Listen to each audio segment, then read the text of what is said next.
níbi tá a ti wá ibẹ̀ náà ni destination wa. So tó bá rí bẹ́ẹ̀ ẹ̀yin já wọnú Suratul Mulk nígbà tó lọ ní ba'da a'udhu billahi minash shaitani rajim bismillahir rahmanir rahim. Ọlọ́run ní tabarakal ladhi biyadihil mulku wa huwa ala kulli shay'in qadir.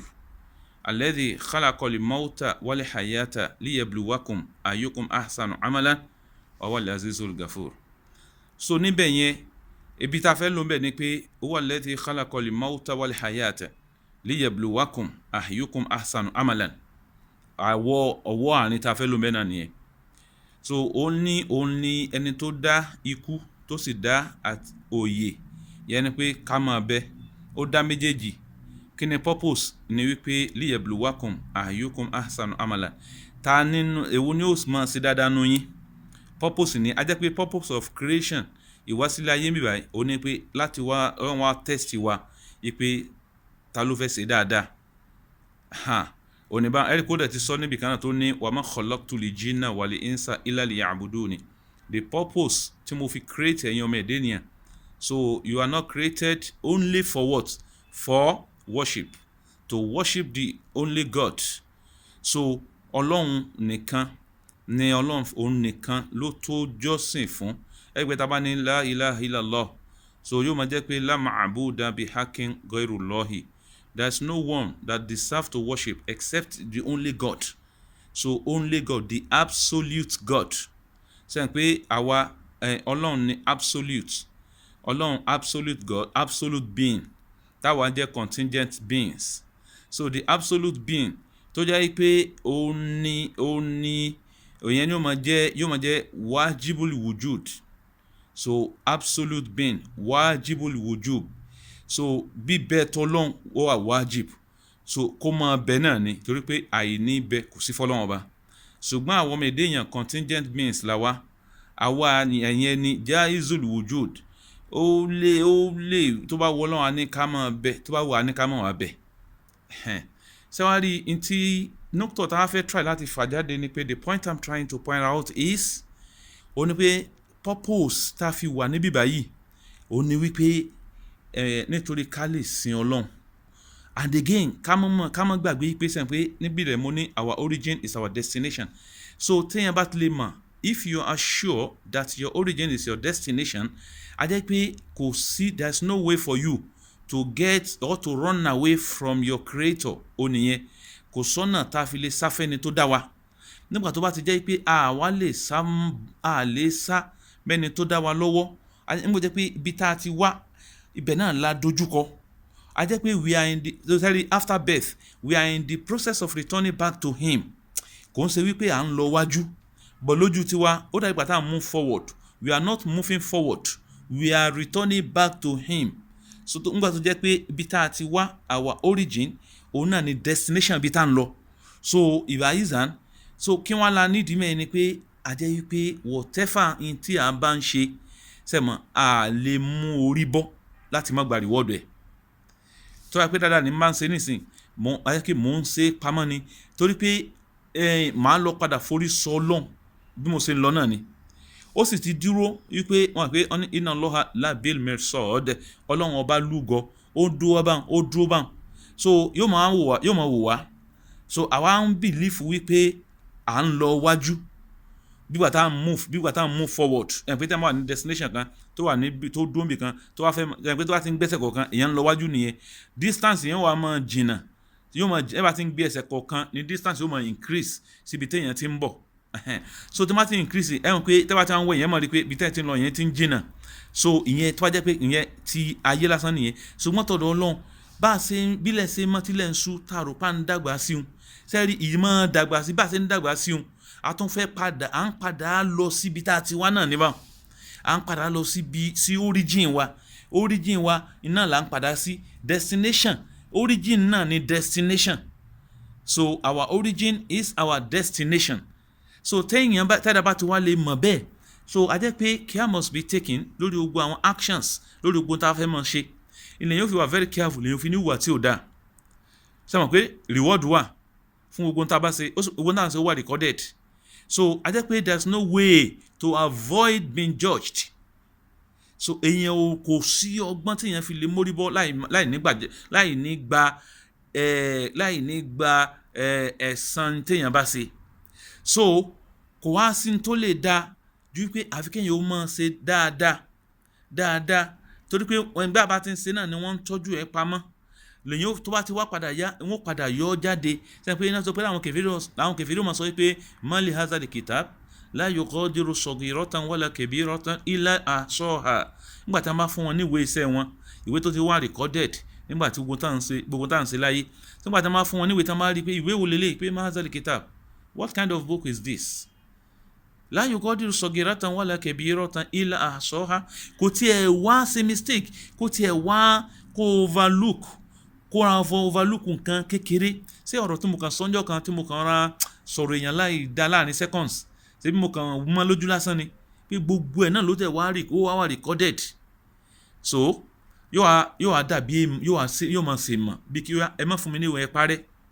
So ìgbà yìí nígbà táwa ti wá mọ̀ báyẹn pé there is no way láti avoid láti escape mọ́ Ọlọ́run ọba lọ́wọ́. So láti escape láti má padà sí origin kò sọ́gbọ́n tá a fẹ́ dá sí èèyàn bá àgbéra níbẹ̀ ní ìsìn pé ó dá I'm living where I am now, I'm travelling to another place. Bí tó ń travel lọ náà the same origin náà ló ń travel lọ ìwọ ló ń wo àṣẹgẹ́ bíi pé destination pé òun sáré lọ bòmí ó bá kó Nàìjíríà kó sá lọ sí America ó bá lọ sí Canada ó bá lọ Malaysia ó bá lọ Egypt or wherever ó bá lọ Saudi, you are still going to him, you are still going to origin. So àyàfi the only way téèyàn fi lè escape origin tí definition yẹn ò fi ní jẹ́ origin òun ni pé tẹ́wá pé yẹn ó bá kúrò tẹ́ máa lè rọ́nà escape kò ní abẹ́ sánmà yìí àti ilẹ̀.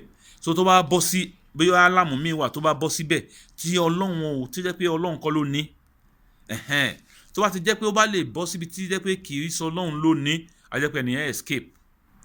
So a jẹ́ pé kò bá ti possible, if it is impossible for him to escape, to get out of this this world, a jẹ́ wípé his origin, your origin, my origin is destination. So a jẹ́ pé we are still in returning back to him. Tó fi jẹ́ pé a padà wá gba ẹ̀san gbogbo ń tá ń bá ń ṣe. Gbogbo ń tá ń ṣe a padà kẹsan rẹ̀, wọ́n padà san wá lẹ́san rẹ̀. A jẹ́ pé àṣegbé ò sí nìyẹn. A lè escape mọ́ Ọlọ́run ọba lọ́wọ́. As we are growing up, we are returning back to him. Ẹ rí i pé tá bá wo the whole life tá ń lò is package of days. So tó jẹ́ pé ó ń dissolve ẹ rí i pé jọ́kọ̀ kan yóò mọ minus even tá bá ní 10 kódà kéèyàn lo 500 years láyé it will come to end one day, and then tó bá ti dé end kí ni ó padà ṣẹlẹ̀ yóò padà tún wá padà bára rẹ̀ níbi pé so kama badana khalqakum ta'udun bá a ṣe bẹ̀rẹ̀ ìdẹ́dà yín bẹ́ẹ̀ náà lẹ́ padà sí. So ìgbà yìí sá kò wá jẹ́ pé a lè sá mọ́ Ọlọ́run ọba lọ́wọ́ wọ́n sáà tí wá lè sá mọ́ Ọlọ́run ọba lọ́wọ́ tá a sì mọ̀ pé origin wa náà ni destination wa, which means pé ọ̀dọ̀ Ọlọ́run láti wá inna lillahi wa inna ilayhi raji'un. A kàn máa ń lo ọ̀rọ̀ yẹn fúngbà tí yẹn bá kú nìkan ni kò sígbà tí yẹn bá kú nítorí kéèyàn ó mọ̀ ni pé we are from him and we are returning back to him. So dandan nìyẹn inú every day kó máa ró kó nígbà yẹn nìkan kan nìyẹn nínú akáyè nìkan pé inna lillahi wa inna ilayhi raji'un, our origin is our destination and there will be accountability for what we are doing. A padà account fún. Once we know that we are going to account for our deeds, then ẹ jẹ́ pé àwọn kéèyàn yìí ti gbìyànjú kó ṣe dáadáa kó jẹ́ pé positive láyé yẹn gbọ́dọ̀ jẹ́ kó má jẹ́ negative. Ẹ jẹ́ ká ṣe dáadáa tá a bá ṣe dáadáa tí mo bá ṣe èmi mo ní màá gbẹ̀san dáadáa tí mo bá ṣe dáadáa tí ọwọ́ náà bá ṣe wọ́ ló ní wàá gbẹ̀san dáadáa tó o bá ṣe kà ó gbẹ̀san rẹ̀ tí mo bá ṣe kà màá gbẹ̀san rẹ̀. Ẹnìkan ò ní mo wá ní wòsùnsùn pé ok ọmọ ti wá lélẹ́yìí ẹ jẹ́ ká gbé àìdá tẹnìkan ká gbé fún. So no báyìí pé partiality ò sí lọ́dọ̀ Ọlọ́run ọba. Ẹ jẹ́ ká tọ́jú wa ẹ jẹ́ ká ṣe dáadáa o. Ẹ jẹ́ ká rántí pé kò sí bá a ṣe lè ká pẹ́ nílé ayé yìí tó our origin is our destination. Where from him, from God, and we are going back to him. We are returning back to him. So judgment is judgment is there wà á account fún gbogbo tá a bá ṣe. So a dẹ̀ lè escape, a lè escape. Ẹ jẹ́ ká ṣe dáadáa, ẹ jẹ́ ká ṣe dáadáa nítorí ara wa. I'malu ma shi'tum kama tadinuna tudanun. Sẹ́mà, yes, it's very clear. Bí ntẹ̀yàn bá gbà iná lèyàn máa, ntẹ̀yàn bá gbìn lèyàn máa ká o. You cannot expect pé kó kàn lọ kó gbìn bí for example nísìn àgbàdo kó wá máa expect pé tó wá débẹ̀ nǹkan mìíràn ló fẹ́ bá. No, the same thing that you planted is the same thing that you are going to harvest. So what you planted is what we harvest. So torí pé partiality is lọ́dọ̀, and it's impossible. Báwo ló ṣe fẹ́ gbìn àgbàdo tó wá máa retí pé bóyá jéró or whatever ló máa padà hù ń bẹ̀. No, àyàfi tẹ́lẹ̀ nǹkan kan bí àwọn padà lọ síbẹ̀ lẹ́yìn rẹ̀ tán lọ hù tán wá bọ́ gbìn nǹkan míì síbẹ̀ lókù.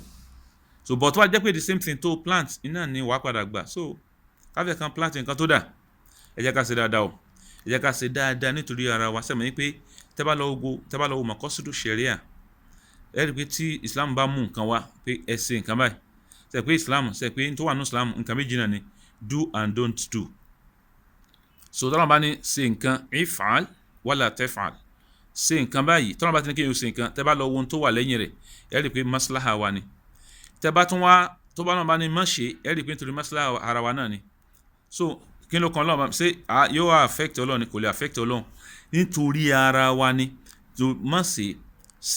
So ntẹ́yìn bá dẹ̀ ṣe, ntẹ́yìn ò bá ní gbà, ntẹ́yìn ò bá lè gbà kó ṣẹlẹ̀ síra rẹ̀, kò lè gbọ́dọ̀ expect pé kóun máa ṣe sẹ́lòmíì. Tó bá ti lè ṣe sẹ́lòmíì, ìwọ náà á jẹ́ pé n tó ṣe yẹn náà ni ìwọ náà padà gbà. So téèyàn bá ti mọ̀ pé èyàn mi ò lè gbarú nǹkan báyìí, so why are you trying to do it? So don't do it.